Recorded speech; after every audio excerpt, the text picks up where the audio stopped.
Viewers, আজ বানাবো ডিমের কোরমা। ডিমের কোরমাতে প্রথমে আমাদের যা যা লাগছে তা আমি অবশ্যই ডেসক্রিপশন বক্সে লিখে দিব, আপনারা একটু দয়া করে চেক করে নিন। যাই হোক, প্রথমে আমি 6টি ডিম নিয়েছি। 6টি ডিমের সাথে আমি অল্প একটু লবণ ছিটিয়ে দিব। এগুলো কিন্তু আমি আগে থেকেই একটু কেচে নিয়েছি। ওকে, এখন আমি ডিমগুলো মাখাবো। এখন একটা কড়াই, একটা প্যান নিয়েছি। একটা প্যানের মধ্যে আমি তেল গরম করব। তেল গরম করে এই ডিমগুলো ভেজে নিব। এখন দিয়ে দিচ্ছি অল্প একটু তেল।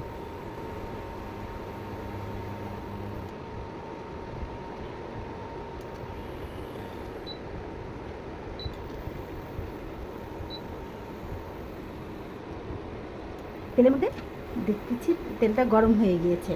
এখন আমি ডিমটা ছেড়ে দিব।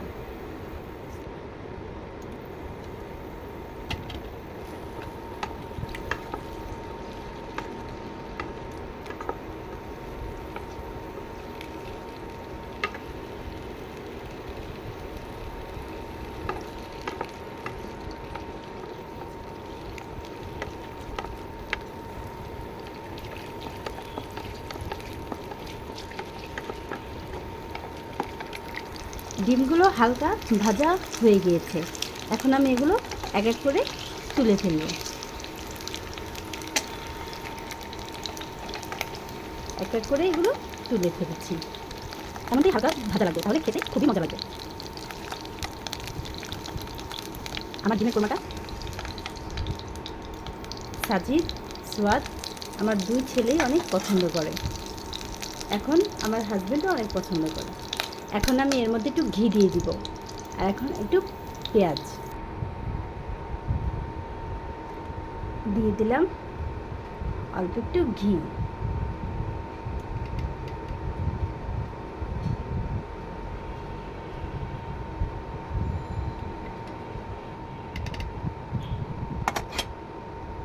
এই ঘিয়ের মধ্যে আমি 3টে তেজপাতা, 2টো তেজপাতা দিব।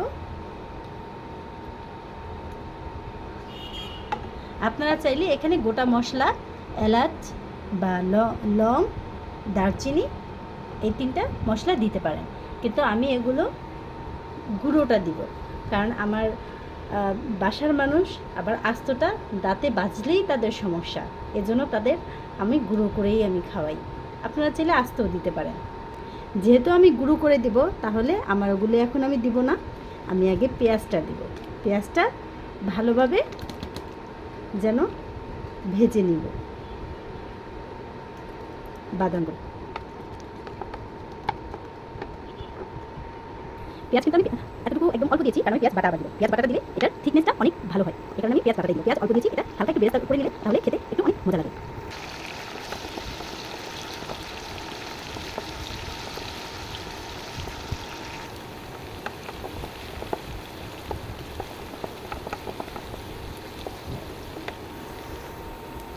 আমার পেঁয়াজটা অলমোস্ট বাদামি কালার হয়ে গিয়েছে।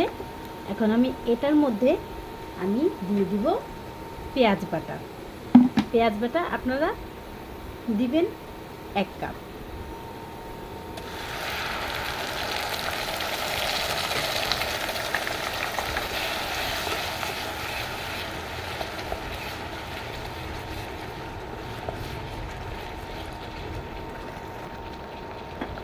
মরিচ দিবেন আপনাদের স্বাদ মতো, কে কতটুকু ঝাল খেতে পারেন তার উপরে নির্ভর করে। তার সাথে দিয়ে দিব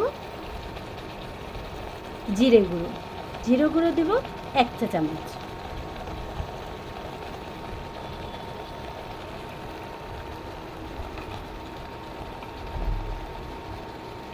লবণ দিয়ে দিব স্বাদ মতো।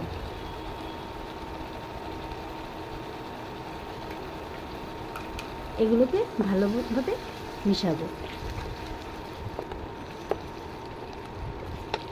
এই যে বলেছিলাম না আমি সব কিছু গুঁড়ো দিই, তো এখন দিয়ে দিব এলাচি গুঁড়ো,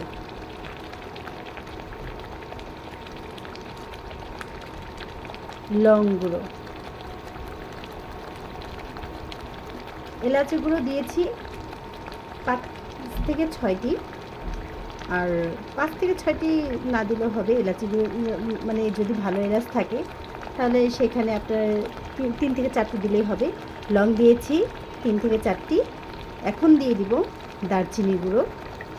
দারচিনি গুঁড়ো একদম হাফ চা চামচ আর কি, হাফ চা চামচ। ওকে, এখন এটা দিয়ে ভালো করে নাড়িয়ে চাড়িয়ে নেব।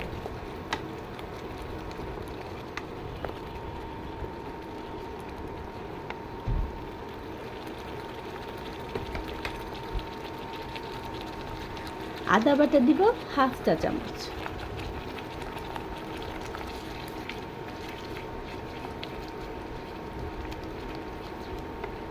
এখন সবচেয়ে মোস্ট একটা ইম্পর্টেন্ট জিনিস, সেটা হচ্ছে বাদাম বাটা।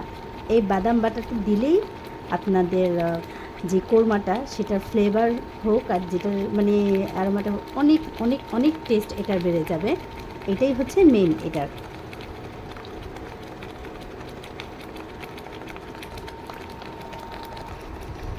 বাদাম এখানে আপনার 8 থেকে 10টি দিয়েছি।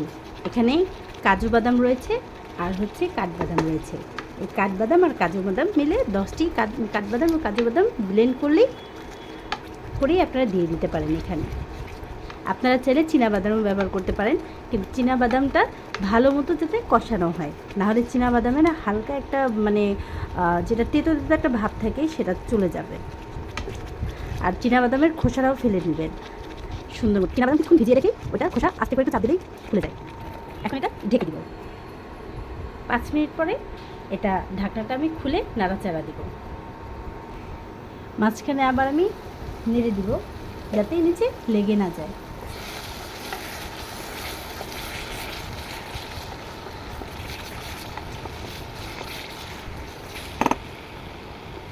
আবার এটা ঢেকে দিব। এভাবে বেশিক্ষণ এটা কষানো লাগবে। যত ভালো কষানো হবে তত এটার টেস্ট ভালো আসবে। এখন ডিমগুলো দিয়ে দিব এক এক করে।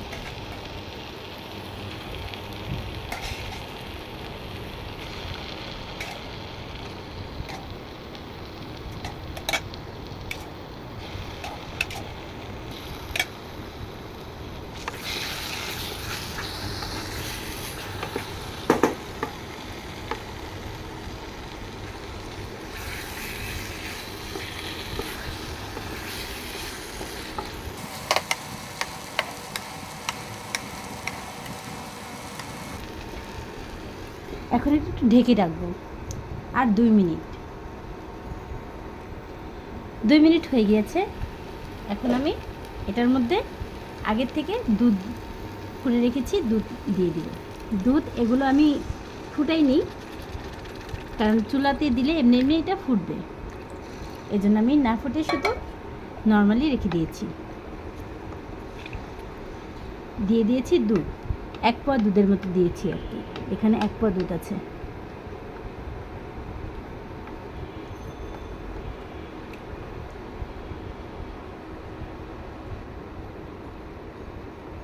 হয়ে গেছে। আর একটু দুধ লাগবে, না বেশি ঘন হয়ে যাবে। বাস।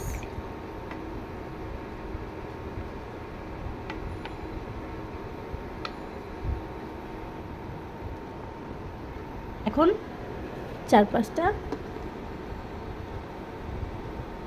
দিয়ে দিব মরিচ।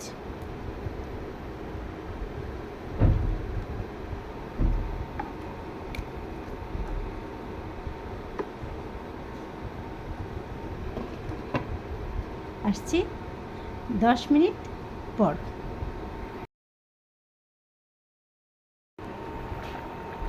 দুধটা এখন এই করে দেখি। এখন দিয়ে দিব স্বাদ মতো চিনি।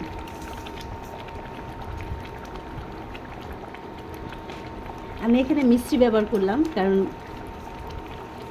চিনিটা ভালো না শরীরের জন্য। এই জন্য আমি যেটা লাল মিষ্টি গুড়ের সেটা দিয়ে দিলাম। সেটা একটু গলতে সময় লাগবে, এই কারণে আমি একটু 5 মিনিট আগে দিয়ে দিলাম। 5 মিনিট আবার ভালোভাবে কষিয়ে তারপরে তুলে ফেলবো। আবার ঢেকে দিলাম।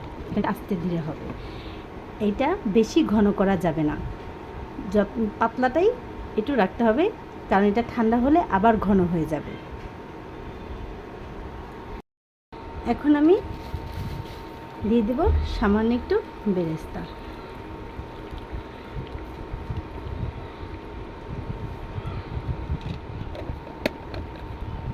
এখন আবার ঢেকে দেব।